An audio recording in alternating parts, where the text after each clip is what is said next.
Hello friends, ഇന്ന് വളരെ ഈസിയായി ചെയ്യാൻ പറ്റുന്ന ഒരു പരിപ്പ് കറിയുടെ റെസിപ്പിയാണ്. ഇത് ചെയ്തെടുക്കാൻ വേണ്ടി ഞാനിവിടെ സവാള എടുത്തിട്ടുണ്ട്.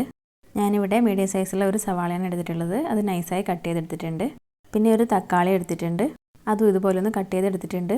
പിന്നെ കുറച്ച് കറിവേപ്പില എടുത്തിട്ടുണ്ട്. പിന്നെ എരിവിന് ആവശ്യത്തിന് പച്ചമുളകും 6 അല്ലി വെളുത്തുള്ളി എടുത്തിട്ടുണ്ട്. പിന്നെ ഞാനിവിടെ ഒരു കപ്പ് പരിപ്പ് എടുത്തിട്ടുണ്ട്. സാമ്പാറിനൊക്കെ ഉപയോഗിക്കുന്ന തൂരപ്പരിപ്പാണ് എടുത്തിട്ടുള്ളത്.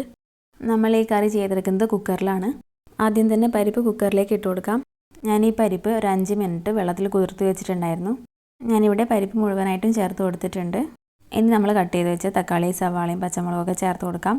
പിന്നെ ഇതിലേക്ക് 1/4 ടീസ്പൂൺ മഞ്ഞൾപ്പൊടി ചേർത്ത് കൊടുക്കുന്നുണ്ട്. പിന്നെ 1/2 ടീസ്പൂൺ മുളക് പൊടി ചേർത്ത് കൊടുക്കുന്നുണ്ട്. ഞാനിവിടെ എരിവുള്ള മുളക് പൊടിയാണ് ചേർത്ത് കൊടുത്തത്. പിന്നെ ഇതിലേക്ക് ആവശ്യത്തിന് ഉപ്പ് ചേർത്ത് കൊടുക്കാം. ഇനി ഇതിലേക്ക് ആവശ്യത്തിന് വെള്ളം ചേർത്ത് കൊടുക്കാം. ഞാനിവിടെ ആദ്യം തന്നെ 2 കപ്പ് വെള്ളമാണ് ചേർത്ത് കൊടുത്തത്. പിന്നെ ഇത് നല്ലപോലെ ഒന്ന് മിക്സ് ചെയ്ത് കൊടുക്കാം. ഇനി നമുക്കിത് കുക്ക് ചെയ്തെടുക്കണം. ഇവിടെ പരിപ്പൊക്കെ നല്ലപോലെ കുക്കായി വന്നിട്ടുണ്ട്. ഇത് കുക്കായി വരാൻ വേണ്ടി എനിക്ക് 3 വിസിൽ വേണ്ടി വന്നു. നിങ്ങൾ പരിപ്പ് കുതിർത്ത് വെക്കുന്ന സമയവും നിങ്ങൾ എടുക്കുന്ന കുക്കറും അനുസരിച്ച് വിസിലിൽ മാറ്റം വരാം. പിന്നെ ഇത് നല്ലപോലെ ഒന്ന് തിക്കായതുകൊണ്ട് ഞാൻ ഇതിലേക്ക് 1/2 കപ്പ് കൂടി വെള്ളം ചേർത്ത് കൊടുക്കുന്നുണ്ട്. ചൂടുവെള്ളം ചേർത്ത് കൊടുക്കാൻ ശ്രദ്ധിക്കണം. ഇനി ഇതിലേക്ക് കടുക് താളിച്ച് ചേർക്കണം. ഇതിന് വേണ്ടി ഒരു പാൻ അടുപ്പിൽ വെച്ച് ഇതിലേക്ക് 2 ടേബിൾ സ്പൂൺ വെളിച്ചെണ്ണ ഒഴിച്ച് കൊടുത്തിട്ടുണ്ട്. പിന്നെ ഇതിലേക്ക് കടുക് ചേർത്ത് കൊടുക്കണം.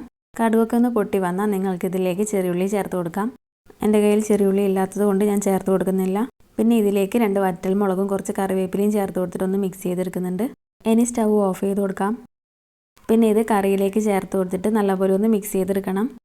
ഈ സമയത്ത് സ്റ്റൗ മീഡിയം ഫ്ലെയിമിലാണുള്ളത്. പിന്നെ നമുക്ക് ഉപ്പ് നോക്കിയിട്ട് ആവശ്യത്തിന് ചേർത്ത് കൊടുക്കാം. വീണ്ടും നല്ലപോലെ ഒന്ന് മിക്സ് ചെയ്തെടുക്കണം. പിന്നെ ഞാൻ ഇതിലേക്ക് ഒരു പച്ചമുളകൊന്ന് കട്ട് ചെയ്തിട്ട് ചേർത്ത് കൊടുക്കുന്നുണ്ട്. വീണ്ടും നല്ലപോലെ ഒന്ന് മിക്സ് ചെയ്ത് കൊടുക്കുന്നുണ്ട്. ഇതൊന്ന് തിളച്ച് വന്നാൽ നമുക്ക് സ്റ്റൗ ഓഫ് ചെയ്ത് കൊടുക്കാം. വളരെ ഈസിയായി ചെയ്തെടുക്കാൻ പറ്റുന്ന പരിപ്പ് കറി ഇവിടെ റെഡി ആയിട്ടുണ്ട്. എല്ലാവരും ഒന്ന് ട്രൈ ചെയ്ത് നോക്കണം.